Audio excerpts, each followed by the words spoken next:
ସମର୍ଥନ ଆସୁଛନ୍ତି ଠାକୁରଙ୍କ ବିଷୟରେ କିଛି କହୁଛନ୍ତି।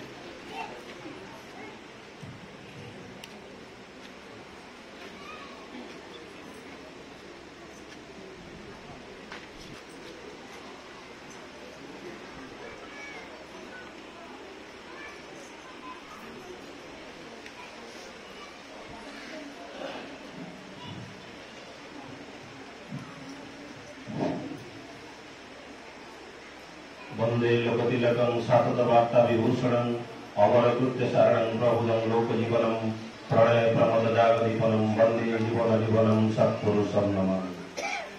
प्राणर श्री ठाकुर जगज्जननी श्री लक्ष्मी माँ जुगाचार्य श्री बड़दा आजिर भरोसा प्रधान आचार्य चरण में मोर अनंत कोटि प्रणाम। पूज्य अविंदा और ठाकुर परिवार समस्त चरण में मोर अनंत कोटि प्रणाम। आज पुण्य सत्संग पूज्य परिचालक सप्रति ऋतिक पात्रता एवं उपस्थित समस्त पुत्र पांजाधारी ऋतिक मंडली अधैर्य मंडली जाजक मंडली समस्त मोर आधुनिक प्रणाम कराए। उपस्थित समस्त गुरु भाई गुरु माता साधु सज्जन मंडली कुनी कुनी पिला समस्त मोर प्रीतिपूर्ण राह भरा जय। आज सत्संग उद्योक्ता आमर अश्विनी षडंगी विधायक बरगड़र उद्यम आज सत्संग शांति सृष्टि विधान पिता निकट में सर्वप्रथम मो विनती प्रार्थना करे।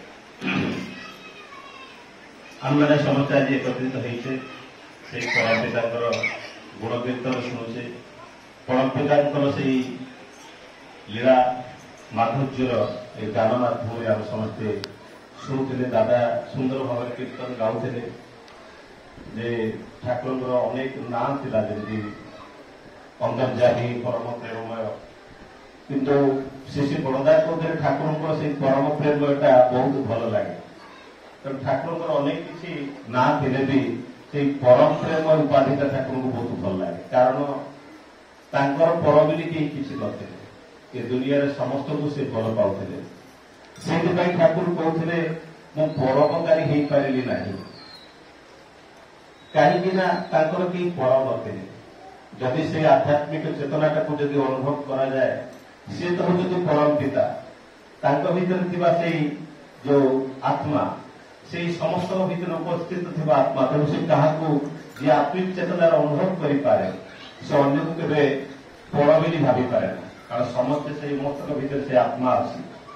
तो ठाकुर कहते मु परोपकारी हो पारि तो ठाकुर कही उठे if to the service to the mankind in the politics, then I am the great politician. तो जब मानव सेवा यदि राजनीति हुए तेरे मु हूँ बड़ राजनीतिज्ञ। तो वास्तविक ठाकुर से कथा को जब मु देखे ठाकुर से टाइम्स ऑफ इंडिया रे सांबादिक थे तो ठाकुर पाक आसता एवं ठाकुर को कहते ठाकुर आप एत लोक एत किसी काम करूँ पेपर के बाहर करते ठाकुर पचारे तुम्हें तुम स्त्री तुम पुओ अनेक किसी कर कौन पेपर के बाहर कर से चुप हो जाते कारण से सर्वभूत आत्मबोध पाखे था कारण दुनिया समस्त को सी आपणा बोली भावुते से परम प्रेममय। तेणु यही क्रम मन पड़े ठाकुर को से जो जन अमेरिकार भक्त आसी से अमेरिकार भक्त जो ठाकुर पाखक आसिकी अमेरिकार इंग्लीश कहते इंग्लीश तो विभिन्न कंट्री विभिन्न प्रकार इंग्लीश यूज हुए से समान इंग्लीश किंतु अमेरिकार इंग्लीश यूके इंग्लीश और अन्य जगह इंग्लीश टे भिन्न थाए से अमेरिकन भक्त जन ठाकुर पाक ठाकुर को से अमेरिकन इंग्लीश कहते ठाकुर से अमेरिकन इंग्लीश उत्तर दौरान एमती कथोपकथन उदाहरण अधिक चलीगला हठात कि से भक्त मन प्रश्न उठी ठाकुर कौन अमेरिकन इंग्लीश भी जानते से ठाकुर हठात कि नीरव हो गए से ठाकुर गोटे ट्रांसलेटर दरकार पड़ा जे कि से लोकर इंग्लीश बुझिकी ठाकुर को बंगला कह बंगला ठाकुर उत्तर देवे से पुणी इंग्लीश ट्रांसलेट हो कथोपकथन सहीगला अनेक समय पर जो से भक्त जो ठाकुर पाखे परदिन दर्शन कर पचारे ठाकुर मुझे अमेरिकन इंग्लीश आपको कहती आप अमेरिकन इंग्लीश उत्तर देते मत ହଠାତ୍ କେମିତି ଆପଣଙ୍କୁ ଟ୍ରାନ୍ସଲେଟର ଆବଶ୍ୟକ ପଡିଲା? ଠାକୁର କହିଲେ ତୁମ ମନରେ ସେତେବେଳେ ସନ୍ଦେହ ଆସିଲା। ସେ ହଉଛନ୍ତି ଅନ୍ତର୍ଯାମୀ। ତାଙ୍କ ଅନ୍ତର ଯେତେବେଳେ ଆସିଲା ଠାକୁର କେମିତି ଆମେରିକାନ ଇଂଲିଶ କହିପାରୁଛନ୍ତି, ଠିକ୍ ସେତିକିବେଳେ ଠାକୁରଙ୍କର ଆମେରିକାନ ଇଂଲିଶ କହିବାର ଭାବଟା ବନ୍ଦ ହେଇଗଲା। ତେଣୁ ଏଇ କ୍ରମରେ ମନେ ପଡେ ଯେତେବେଳେ କୃଷ୍ଣପ୍ରସନ୍ନ ଭଟ୍ଟାଚାର୍ଯ୍ୟ ଶିବି ରମଣଙ୍କର ଯିଏ ମାନେ ବଡ ସାଇଣ୍ଟିଷ୍ଟ ଥିଲେ, ଯେ ଠାକୁରଙ୍କର ସେ ପରମ ଭକ୍ତ ଥିଲେ, ଜାଣିଛନ୍ତି ଆପଣ ସମସ୍ତେ କୃଷ୍ଣପ୍ରସନ୍ନ ଭଟ୍ଟାଚାର୍ଯ୍ୟ। କୃଷ୍ଣପ୍ରସନ୍ନ ଭଟ୍ଟାଚାର୍ଯ୍ୟ ବଡ ବୈଜ୍ଞାନିକ। ଠାକୁର ସବୁବେଳେ ଯୋଉ ଯେତେ ବାଣୀ ଦେଇଛନ୍ତି ସବୁ ବଙ୍ଗଳାରେ ଲେଖା ହେଇଗଲା। ଯେତେବେଳେ ସେ ବଙ୍ଗଳାର ବାଣୀ ଗୁଡାକ ଯେତେବେଳେ ଦିଅନ୍ତି, ସେତେବେଳେ କୃଷ୍ଣପ୍ରସନ୍ନ ଭଟ୍ଟାଚାର୍ଯ୍ୟ ଠାକୁରଙ୍କୁ କହିଲେ, ଠାକୁର ଆପଣ ଯଦି ଇଂଲିଶରେ ବାଣୀ ଗୁଡାକ ଦିଅନ୍ତେ, ତାହେଲେ ଇଂଲିଶରେ ବାଣୀ ଦ୍ୱାରା ଏ ପୃଥିବୀର ବହୁତ ଲୋକ ଇଂଲିଶଟା ବୁଝିପାରନ୍ତେ। ଠାକୁର ତାପରେ ଦିନ ସକାଳୁ ଇଂଲିଶରେ ବାଣୀ ଦେବା ଆରମ୍ଭ କରିଦେଲେ।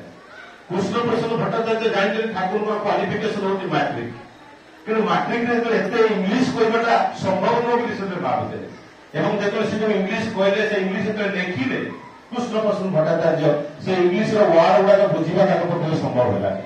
ଏବଂ ଆଜି ବି ଯଦି ଆପଣମାନେ ଦି ମେସେଜ ଯୋଉଟା ଲେଖା ହେଇଛି, ଯଦି ସେ ବହିକୁ ପଢିବେ, ସେଇଥିରେ ଥିବା ଇଂଲିଶ ଗୁଡାକ ଏତେ ଯାହା ଲେଖା ହେଇଛି, ସେ ସବୁ ଇଂଲିଶର ମୂଳ ଭାଷା ହଉଛି ଜେରୁଜେଲମର, ଯୋଉଠି ଜେସସ୍ ଖ୍ରୀଷ୍ଟଙ୍କର ଜନ୍ମ ହେଇଥିଲା।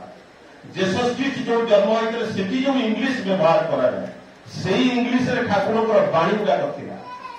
ତେଣୁ ଠାକୁରଙ୍କ ପାଖକୁ ପୁଣି ଜଣେ ଆମେରିକାର ଭକ୍ତ ଯେତେବେଳେ ଠାକୁରଙ୍କ ପାଖକୁ ଆସିଥାନ୍ତି ଏବଂ ଠାକୁରଙ୍କ ପାଖକୁ ଯେତେବେଳେ ଦେଖିଲେ, ଠାକୁର ସେତେବେଳେ ସେ ଅପରାହ୍ନ ଟାଇମରେ, ସୂର୍ଯ୍ୟାସ୍ତ ଟାଇମରେ ଠାକୁର ସେତେବେଳେ ଛିଡା ହେଇଛନ୍ତି ସେଇ ପଦ୍ମା ନଦୀର କୂଳରେ ଏବଂ ମେଣ୍ଢାମାନେ ବୁଲୁଛନ୍ତି ଏବଂ ସେଇ ପ୍ରକାର ଦୃଶ୍ୟକୁ ଦେଖିକି ସେ ଉପଭୋଗ କରୁଥିଲେ। ସେ ହଉଛନ୍ତି ଜେସସ୍ ଖ୍ରୀଷ୍ଟଙ୍କର ଅବତାର ବୋଲି।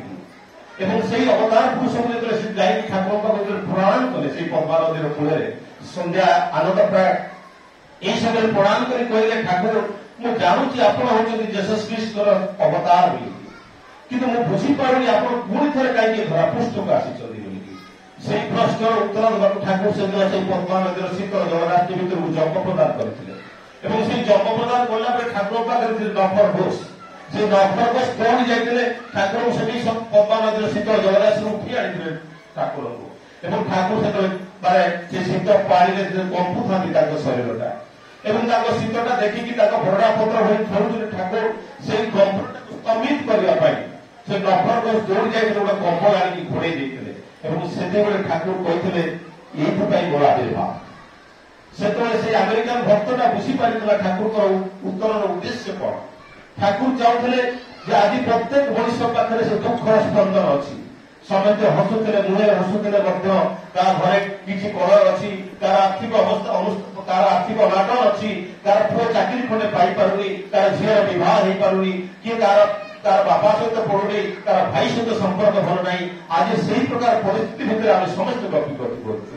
ସମସ୍ତଙ୍କ ଭିତରେ କିଛି କିଛି ଦୁଃଖର ସେଇ ସ୍ପନ୍ଦନ ଅଛି। ସେଇ ଦୁଃଖର ସ୍ପନ୍ଦନକୁ ସ୍ଥଗିତ କରିବା ପାଇଁ ଠାକୁର ପୁଣି ଥର ଅବତାର ନେଇକି ଧରାପୃଷ୍ଠରେ ଆସିଛନ୍ତି। ସେଇ ନଫର ଘୋଷ ଯେତେବେଳେ ମୃତ୍ୟୁ ହେଇଗଲା, ସେଇ ନଫର ଘୋଷ ସେ ଠାକୁରଙ୍କର ମାନେ ଗୋଶାଳରେ କାମ କରୁଥିଲେ ଏବଂ ଠାକୁର ଶୋଇଲା ବେଳେ ସବୁବେଳେ ଥାପୁଡ଼େଇ ଦିଅନ୍ତି ଏବଂ ସେଇ ଠାକୁରଙ୍କର ସେଇ ସ୍ପନ୍ଦନ, ସେଇଥିପାଇଁ ଠାକୁର କହୁଥିଲେ ଯେ ପ୍ରତ୍ୟେକ କଥା ମୋ ପାଖରେ ପହଞ୍ଚିପାରେ, ପ୍ରତ୍ୟେକ ସତ୍ୟ ପ୍ରତ୍ୟେକ ଚିନ୍ତା ମୋ ପାଖରେ ପହଞ୍ଚିପାରେ। ସେଥିପାଇଁ ସେ ଚିନ୍ତାମୟ, ସେଥିପାଇଁ ସେ ଚିନ୍ତାମୟୀ। ସମସ୍ତ ଭାବନାଟାକୁ ସେ ଅନୁଭବ କରିପାରନ୍ତି। ସେ ହଉଛନ୍ତି ଭାବନାର ପୁରୁଷ। ସେଥିପାଇଁ ଠାକୁର ସେଥିପାଇଁ କହୁଥିଲେ ଝିଅଟା ପୃଥିବୀଟା ହଉଛି ଶବ୍ଦର ଘନାୟିତ ରୂପ। এই বৈজ্ঞানিক মানে ମଧ୍ୟ ଜାଣନ୍ତି ଏ ପୃଥିବୀ ଯୋଉ ତିଆରି ହେଇଛି, ପୃଥିବୀର ମୂଳତଃ ଏକ କମ୍ପନରୁ ତିଆରି ହେଇଥିଲା। ବିଗ୍ ବ୍ୟାଙ୍ଗ ଥିଓରି ତାହା ହିଁ କହେ, କସ୍ମିକ ଥିଓରି ତାହା ହିଁ କହେ। ଠାକୁର ମଧ୍ୟ କହୁଥିଲେ ଏକ ଶବ୍ଦ କମ୍ପନରୁ ହିଁ ତିଆରି ହେଇଛି ଧରା ପୃଥିବୀଟା। ଏ ସମସ୍ତେ ଆମେ ହଉଛି ସେଇ କମ୍ପନର ଏକ କଣିକା ମାତ୍ର। ତେଣୁ ଆମ ଭିତରେ ଥିବା ସେ ଦୁଃଖର କମ୍ପନ ପରମ ପିତାଙ୍କ ପାଖରେ ପ୍ରତି ମୁହୂର୍ତ୍ତରେ ପହଞ୍ଚେ। ସେଥିପାଇଁ ସେ କହୁଥିଲେ the call of sound reaches to me because I am the sound। ସେଇ କ୍ରମରେ ମନେ ପଡେ ସେ ନଫର ଘୋଷ ଯିଏକି ଠାକୁରଙ୍କର ପରମ ସେବକ ଥିଲେ ଏବଂ ଯେତେବେଳେ ତାଙ୍କର ମୃତ୍ୟୁ ହେଇଯାଇଥାଏ, ମୃତ୍ୟୁ ହେବାର ଠିକ 4-5 ବର୍ଷ ପରେ ହଠାତ୍ ଦିନେ ଠାକୁର କହୁଛନ୍ତି ନଫର ଆଜି ଆସୁଛି। ଲୋକମାନେ ସମସ୍ତେ ଆଶ୍ଚର୍ଯ୍ୟ, ନଫର ତ 4-5 ବର୍ଷ ପୂର୍ବରୁ ଗଲାଣି, ଆଉ ନଫର କେମିତି ଆସୁଛି?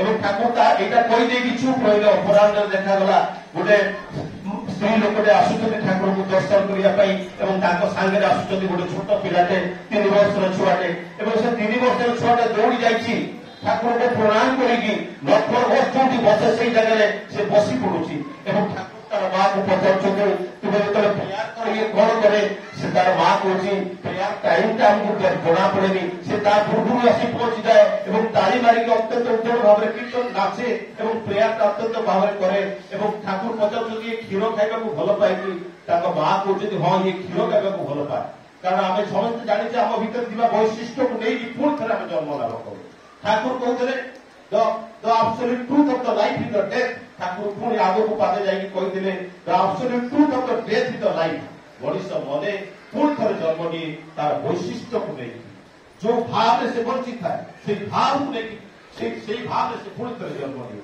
ଜଣେ ଗୋଟେ ଭୁବନେଶ୍ୱର ଗୋଟେ ସତ୍ସଙ୍ଗରେ ଅନଲାଇନରେ ସତ୍ସଙ୍ଗରେ ଜଣେ ଭକ୍ତ ଗୁରୁ ଭାଇଟେ ମତେ ପଚାରୁଥାଏ ଯେ ଏତେ ଲୋକ ଯୋଉ ମଣିଷ ମାନଙ୍କୁ ମାରି ଦଉଛନ୍ତି ସେ ମାରି ଦଉଛନ୍ତି କେମିତି ତାଙ୍କ ଭିତରେ ଟିକେ ବି ଟିକେ ଦୟା ଆସୁନି ମୁଁ କହିଲି ମଣିଷ ମାରି ଦେଉଥିବାର ଯୋଉ ଭାବଟା ସେ ଭାବଟା ଆସୁଛି ସେଇଥିପାଇଁ ଯେତେବେଳେ ମଣିଷ ମୃତ୍ୟୁ ବେଳେ ଗୋଟେ ଜୀବନଟା ଯେତେବେଳେ ମଲା ବେଳେ ଯାହାକୁ ଦେଖିକି ମରେ ଯୋଉ ଭାବରେ ମରେ ସେଇ ପ୍ରକାର ଜନ୍ମ ନିଏ ସେ ଯୋଉ ଛେଳିକି ମଣିଷ କାଟୁଛି ଆଉ ଯୋଉ କୁକୁଡ଼ାକୁ କାଟୁଛି ସେମାନେ କାହାକୁ ଦେଖିକି ମରୁଛନ୍ତି ସେଇ ମଣିଷଟାକୁ ଦେଖି ଜଲ୍ଲାଦଟାକୁ ଦେଖିକି ମରୁଛନ୍ତି ପୁଣି ଜନ୍ମ ହେଲା ବେଳକୁ ସେଇଭଳିଆ ଜନ୍ମ ନେଉଛନ୍ତି ତେଣୁ ମଣିଷଟାକୁ କାଟିଦେବାକୁ ମଧ୍ୟ ତାଙ୍କ ଭିତରେ ସଂକୋଚ ରହୁଛି ତେଣୁ ଇଏ ହଉଛି ଆମର ଜନ୍ମ ମୃତ୍ୟୁର କଥା ଯାହା ଠାକୁର ମଧ୍ୟ କହୁଥିଲେ ତେଣୁ ପ୍ରତ୍ୟେକ କଥାକୁ ଯଦି ଆମେ ଦେଖୁ ଠାକୁର ଥିଲେ ଠାକୁରଙ୍କର ଆମେ ଯେମିତି ଭାବୁ ଯେ ମାନେ ବାବା ମାନେ ଯୋଉ ଦୀକ୍ଷା ଦିଅନ୍ତି ଗୁରୁ କହିଲେ ଆମେ ସମସ୍ତେ ଭାବୁ ଯେ ଏଠି ଗେରୁଆ ପିନ୍ଧିଦେବେ ଦାଢି ରଖିଦେବେ ଏମିତି ବେଶ ପୋଷାକ ଭିନ୍ନ ପ୍ରକାର ବେଶ ପୋଷାକରେ ଥିବା ମଣିଷଟା ବୋଧେ ଗୁରୁ ହେଇଥିଲେ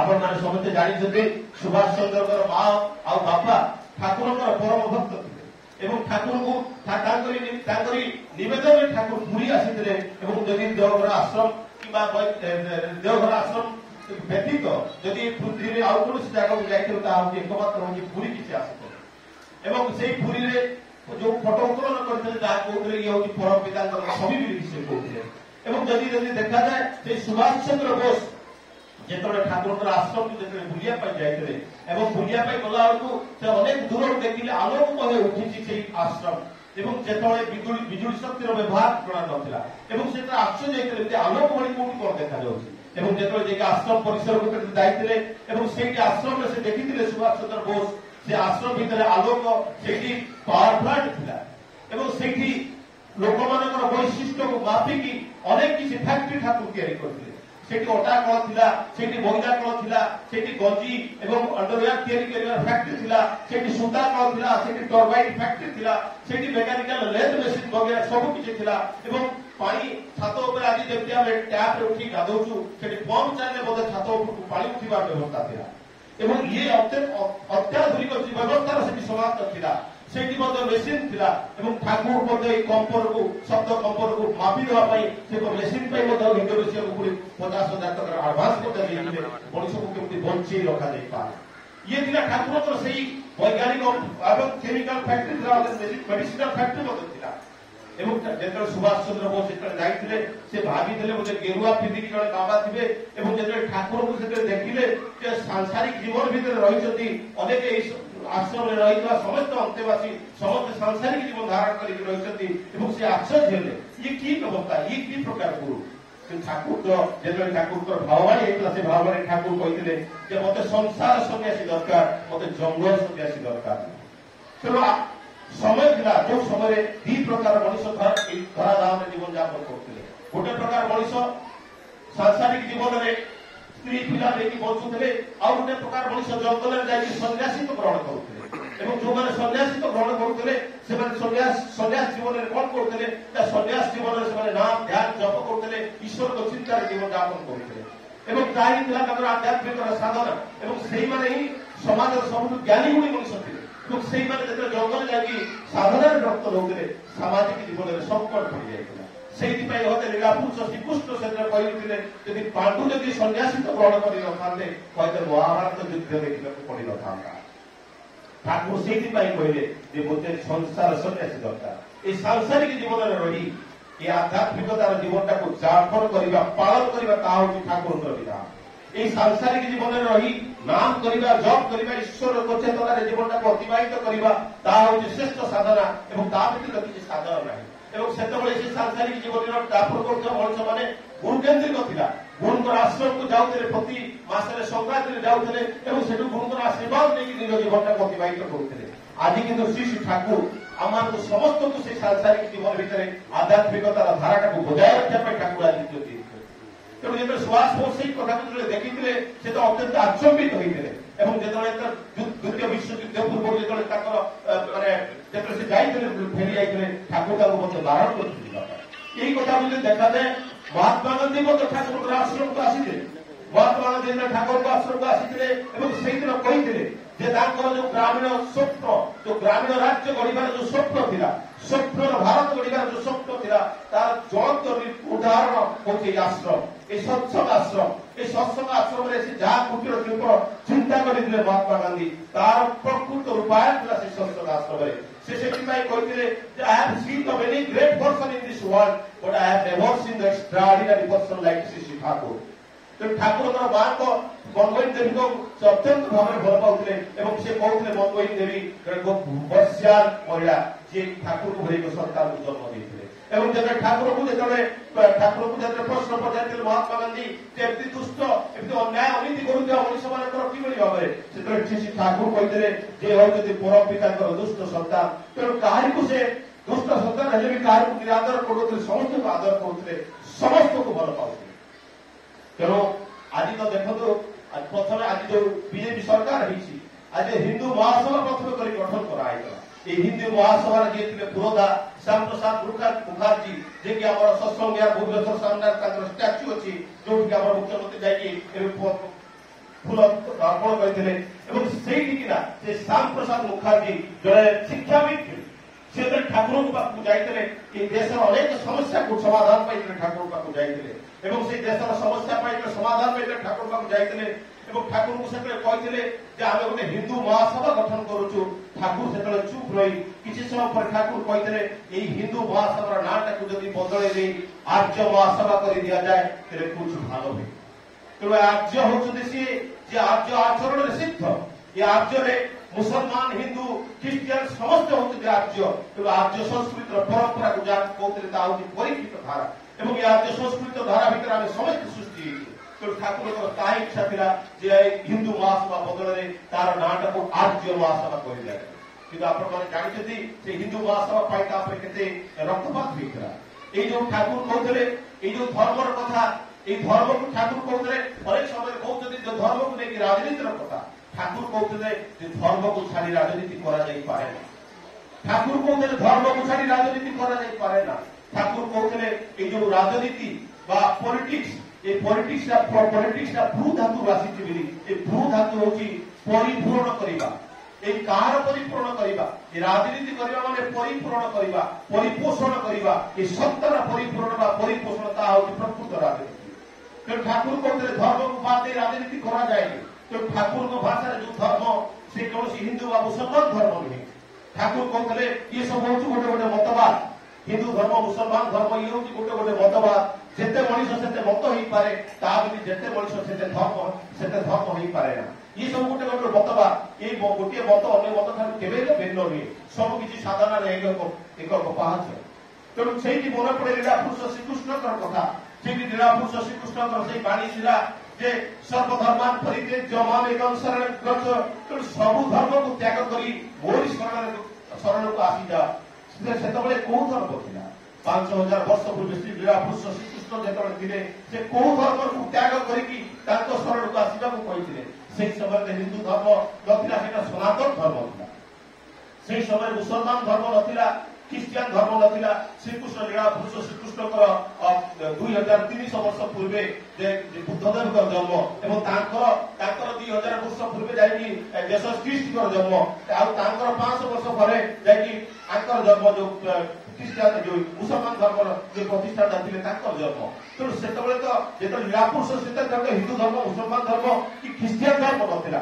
ତେଣୁ ଲୀଳାପୁରୁଷ ଶ୍ରୀକୃଷ୍ଣଙ୍କର ସେଇ ବାଣୀ କଥାକୁ ଯଦି ଦେଖୁ ସର୍ବଧର୍ମାନ ପରିତ୍ୟଜ୍ୟ ମାମ୍ ଏକଂ ଶରଣଂ ଗଚ୍ଛ। ତେଣୁ ସବୁ ଧର୍ମକୁ ତ୍ୟାଗ କରିକି ମୋରି ଶରଣକୁ ଆସିଯାର ଯୋଉ ଆହ୍ୱାନ ଥିଲା, ସେତେବେଳେ କୋଉ ଧର୍ମର କଥା ସେ କହିଥିଲେ? ତେଣୁ ଧର୍ମର ପ୍ରକୃତ ଅର୍ଥ ହଉଛି ନୀତି ବା ନିୟମ। ଧର୍ମର ଇଂଲିଶ ୱାର୍ଡ ହଉଛି ରିଲିଜିଅନ।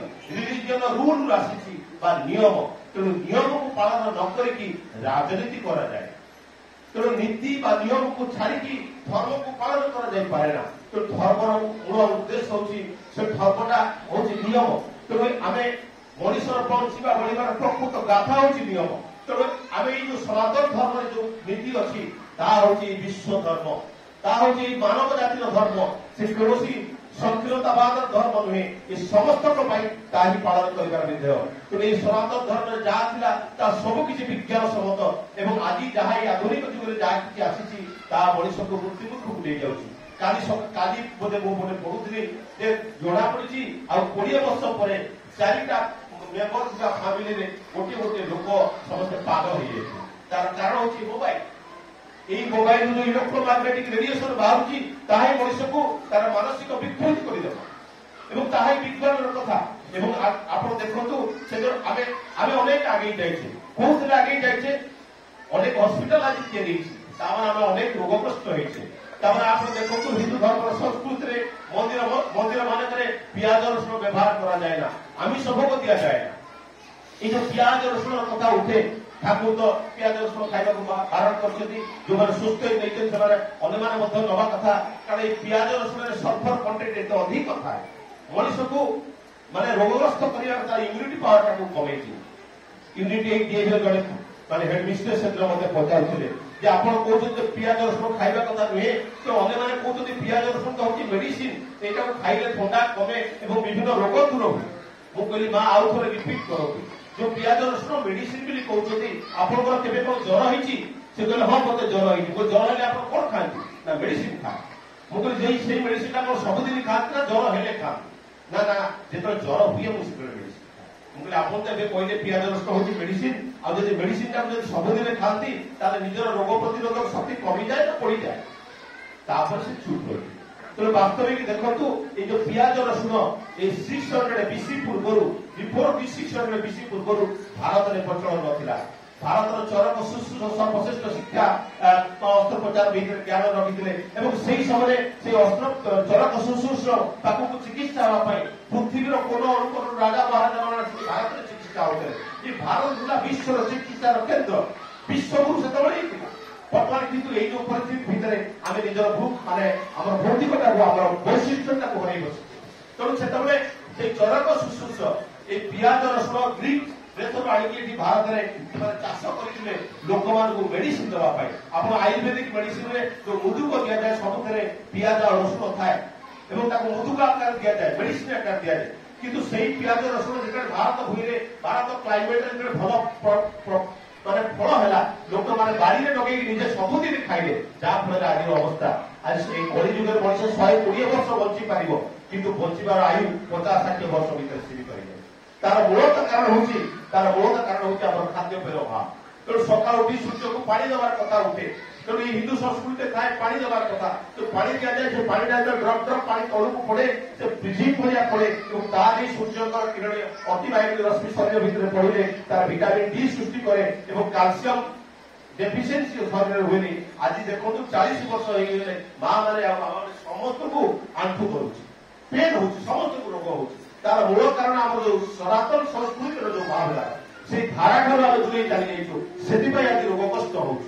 तेणु यह सनातन संस्कृति धारा से धारा को आम बजाय रखा और से धारा भितर आम जीवनटा को अतिबाहित कर धर्म को आम जीवन में पालन करवा हूँ मूलत कथा।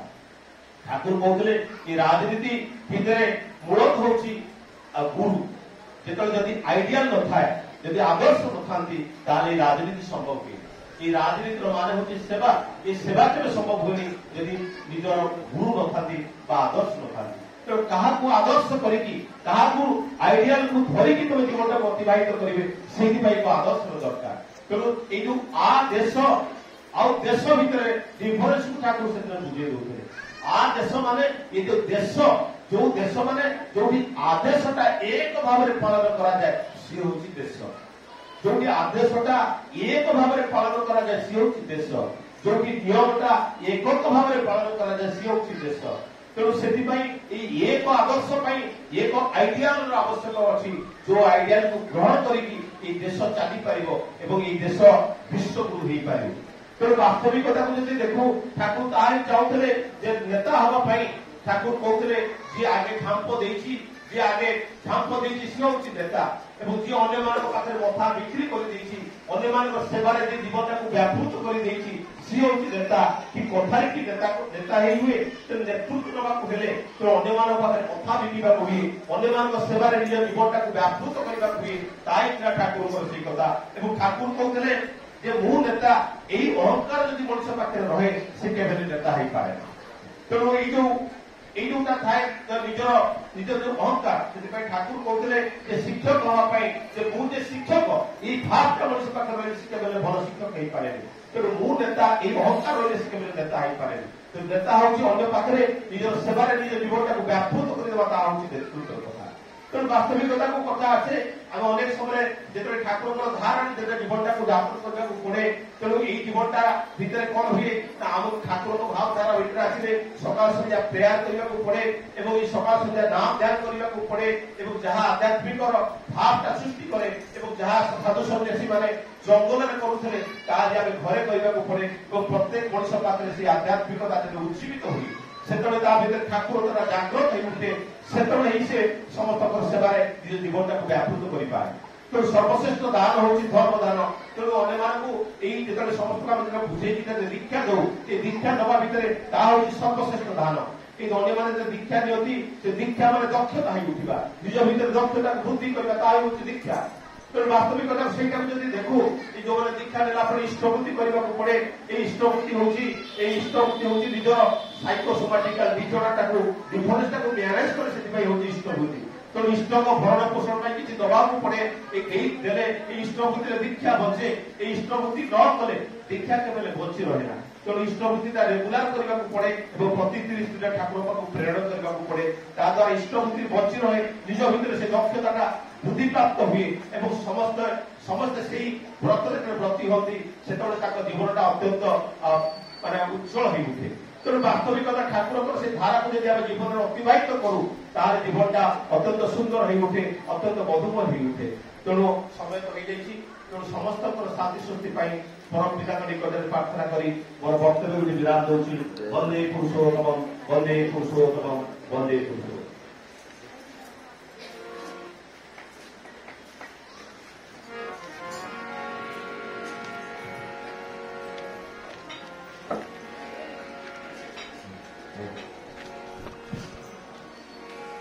जय राधे राधे कृष्ण कृष्ण गोविंद गोविंद जय राधे राधे कृष्ण कृष्ण